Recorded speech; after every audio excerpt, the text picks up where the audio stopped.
Dr. Phil, of course, has had some pretty surprising guests. Today I'm going to cover the most shocking guests ever on Dr. Phil. Welcome back to Project Motivation. Let's get into the video. Number 10, Danielle Bergoli. You have to be pretty darn memorable on this program to become a meme. Danielle Bergoli, known as the popular rapper Bad Baby, both stunned and entertained the world when she appeared on Dr. Phil, and her signature catchphrase, "Cash me outside, how about that?" instantly became a cultural sensation. But while that was funny and all, the then 13-year-old Bergoli was still a very scary and shocking guest. She openly admitted to stealing credit cards and vehicles, laughed while describing instances of physical violence towards her mother, and threatened to fight both her mother and the audience. So young and so disturbing. How you act with the therapist? You don't talk. Nope. Number 9, Tyler Perry's wife. A woman by the name of Carla appeared on Dr. Phil claiming to be Tyler Perry's wife, only, she isn't. According to her, Perry messaged her on Facebook and they instantly became friends. Once Tyler proposed, he asked for money for his various charities and Carla sent him $100,000, leaving her flat broke. Her daughters rightfully assumed that it was all a scam, but Carla wouldn't have any of it. She also believed herself to be the mother of Perry's real son. It's a sad and upsetting story combining the worst aspects of celebrity worship and gullibility. Listen, he's a smart man, and he is. Number 8, Peyton's racist father. A lot of things can tear a family apart, including racism. Guess Peyton's dad is a member of the KKK who served 9 years in prison for manufacturing bombs to blow up an abortion clinic. He also refuses to acknowledge his grandson, Peyton's child, because he is half black. According to Peyton, her father was called her child critter, monster, and ape. In his words, his grandson is not human because he's not 100% white, and because he isn't human, he couldn't possibly be his grandson. It's a sickening, heartbreaking story and one of Dr. Phil's most challenging to watch.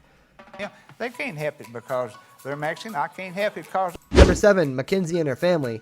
9-year-old Mackenzie is a hard child to manage, as seen in her home videos of her toppling furniture, screaming, and attempting to bite her mother. Her mother also claims that she has punched her brother in the face, thrown scissors at a teacher, and attempted to topple her cousin's crib. She also relays a horrific story of the time Mackenzie stood in traffic, hoping to die. She's definitely a disturbed child, and her ongoing treatment, including heavy doses of pharmaceuticals, isn't any comfort or help. Worse still, her father allegedly beats her with a belt. What a tragic and shocking story. Create chaos. This Stratera here. Number 6, Tanya Ramirez. Now here's one for the ages. A 29-year-old teacher by the name of Tanya Ramirez gave her phone number to a 17-year-old student. The student then appeared at her doorstep one night and they had sex, and the student filmed the encounter with his phone. He then distributed the video to his friends, and it soon spread throughout the school, leading to Ramirez's termination and a second-degree felony charge. She, in turn, sued the student and his mother for defamation. To make matters worse, the student's mother called the sex tape not that good, implying that she, watched her son's sex tape. You can't make this stuff up. Yeah.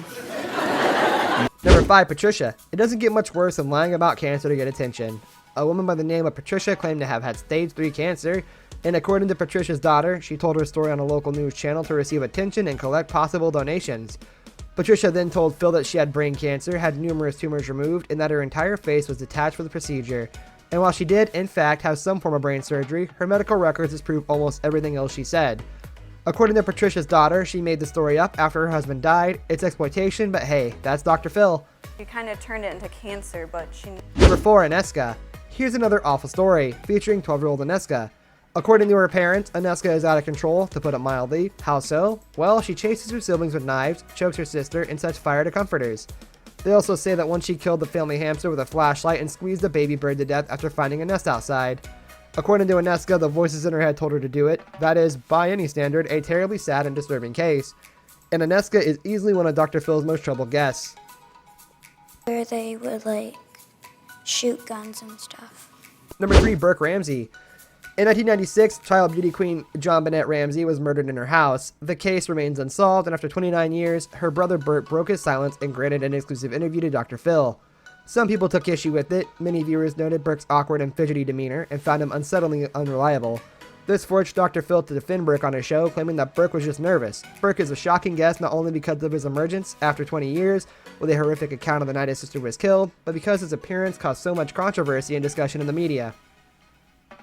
The whole thing, I've definitely seen pictures of it though. Number 2, Nikki. In this episode, we watch as a heroin addict is chastised by her family. However, Nikki is no ordinary junkie.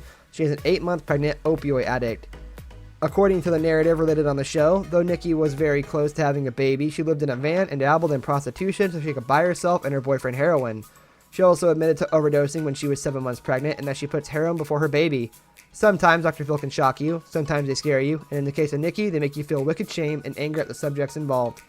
to do this for this child at least. Yeah. Number 1, Zachary Davis. It's not often that a convicted murderer gives an interview to Dr. Phil, but here you go. In 2012, teenager Zachary Davis bludgeoned his mother to death with a sledgehammer. Dr. Phil interviewed him 2 months before his trial, one which eventually led to a life sentence for Davis. And this was easily the creepiest and most shocking interview in Dr. Phil history. Davis detailed why and how he murdered his mother, and throughout the interview he simply stares at the doctor with emotionless eyes and speaks in an unnerving jigsaw-esque monotone voice. The interview is full of tension and horrific content, and we can barely stand to watch it. I don't know. Heavy. This brings us to the end of our video. I hope you enjoyed it. Hit like if you did, and don't forget to subscribe to our channel so you don't miss out on any of our videos in the future. Also watch the 2 videos that are on your screen because I'm sure you'll love them. With that, I'll see you in the next video. Goodbye.